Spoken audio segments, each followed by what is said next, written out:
ಶೋಷಿತ ಸಮುದಾಯಗಳ ಉದ್ಧಾರಕ್ಕಾಗಿ ಶಿಕ್ಷಣವಂತರಾಗಬೇಕು, ತಮ್ಮ ಮಕ್ಕಳಿಗೆ ಉತ್ತಮ ವಿದ್ಯಾಭ್ಯಾಸ ನೀಡಬೇಕು ಎಂದು ಮಾಜಿ ಪ್ರಾಂಶುಪಾಲ ಬಸವಲಿಂಗಪ್ಪ ತುಮಕೂರು ಜಿಲ್ಲಾ ಪಾವಗಡ ತಾಲೂಕು ದಿನಾಂಕ 26/5/2025 ಸೋಮವಾರ ಆದರ್ಶ ನಗರದಲ್ಲಿ ಸಂವಿಧಾನ ಶಿಲ್ಪಿ ಡಾಕ್ಟರ್ ಬಿ.ಆರ್. ಅಂಬೇಡ್ಕರ್ ಮತ್ತು ಬಾಬು ಜಗಜೀವನ್ ರಾಮ್ ಅವರ ಜಯಂತಿಯನ್ನು ಆದರ್ಶ ನಗರದಲ್ಲಿರುವ ದಲಿತ ವರ್ಗಕ್ಕೆ ಸೇರಿದ ಮಾದಿಗ ಸಮುದಾಯದ ಮುಖಂಡರುಗಳು ಹಾಗೂ ಯುವಕರು ಬಳಗದ ವತಿಯಿಂದ ಪಾವಗಡ ಪಟ್ಟಣದಲ್ಲಿ ಮೆರವಣಿಗೆ ಮುಖಾಂತರ ಜಯಂತಿಯನ್ನು ಅದ್ದೂರಿಯಾಗಿ ಆಚರಿಸಿದರು. ಶೋಷಿತ ಸಮುದಾಯದವರು ಅಂಬೇಡ್ಕರ್ ಅವರನ್ನು ಆದರ್ಶವಾಗಿ ತೆಗೆದುಕೊಂಡು ತಮ್ಮ ಸಮುದಾಯಗಳ ಉದ್ಧಾರಕ್ಕಾಗಿ ಶಿಕ್ಷಣವಂತರಾಗಬೇಕು, ತಮ್ಮ ಮಕ್ಕಳಿಗೆ ಉತ್ತಮ ವಿದ್ಯಾಭ್ಯಾಸ ಕೊಡಿಸಿದರೆ ಸಮಾಜದಲ್ಲಿ ಉನ್ನತ ಸ್ಥಾನಕ್ಕೆ ಬೆಳೆಯಲು ಸಾಧ್ಯವಾಗುತ್ತದೆ. ದಲಿತರು ದಲಿತರಾಗಿಯೇ ಇರದೆ ಸಮಾಜದಲ್ಲಿ ತಮ್ಮದೇ ಆದ ಛಾಪು ಮೂಡಿಸಬೇಕು ಎಂದು ಅವರು ತಿಳಿಸಿದ್ದಾರೆ.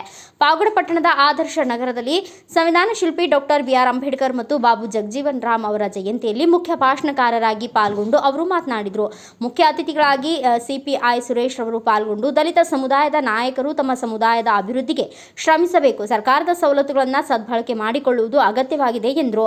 ಇದೇ ಕಾರ್ಯಕ್ರಮದಲ್ಲಿ ಉಪನ್ಯಾಸಕರಾದ ನಾಗೇಂದ್ರಪ್ಪ ಮಾತನಾಡಿ, ಬಾಬಾ ಸಾಹೇಬರ ಕೊಡುಗೆಗಳು ಅವಿಸ್ಮರಣೀಯ. ಈಗ ಅಂಬೇಡ್ಕರ್ ಅವರು ಎಲ್ಲ ಜನಾಂಗಗಳಿಗೂ ನಾಯಕರಾಗಿ ಬದಲಾಗಿದ್ದಾರೆ. ಅವರ ವಿಚಾರಧಾರೆಗಳನ್ನು ಸಮಾಜದ ಎಲ್ಲೆಡೆಗೂ ಪ್ರಚಾರ ಪಡಿಸುವ ಅಗತ್ಯವಿದೆ ಎಂದರು. ಕಾರ್ಯಕ್ರಮದ ಅಧ್ಯಕ್ಷತೆಯನ್ನು ಉಗ್ರಪ್ಪ ಅವರು ವಹಿಸಿದ್ದು, ಕಾರ್ಯಕ್ರಮದಲ್ಲಿ ಮುಖಂಡರಾದ ಜೆಡಿಎಸ್ ನಾರಾಯಣಪ್ಪ, ಮಾಜಿ ಪುರಸಭಾಧ್ಯಕ್ಷ ಗಂಗಮ್ಮ, ನಾಮಿನಿ ಸದಸ್ಯರಾದ ಶ್ರೀನಿವಾಸ್ ಪ್ರಸಾದ್, ಮಾಜಿ ಪುರಸಭಾ ಉಪಾಧ್ಯಕ್ಷ ನಾಗಲಕ್ಷ್ಮಿ, ವಿಮಲಕ್ಷ್ಮಿ, ಹನುಮಂತರಾಯಪ್ಪ, ನರಸಿಂಹಪ್ಪ, ಹನುಮಂತರಾಯಪ್ಪ, ಗೋಪಾಲಪ್ಪ ಸೇರಿದಂತೆ ಹಲವರು ಹಾಜರಿದ್ದರು. ಬ್ಯೂರೋ ರಿಪೋರ್ಟ್ ಶಿವಾನಂದ್, ಭಾರತ ವೈಭವ news, Pavagada.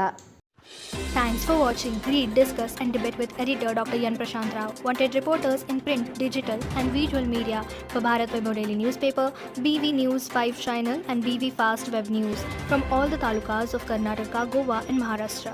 If interested, send your resume to 9019229369.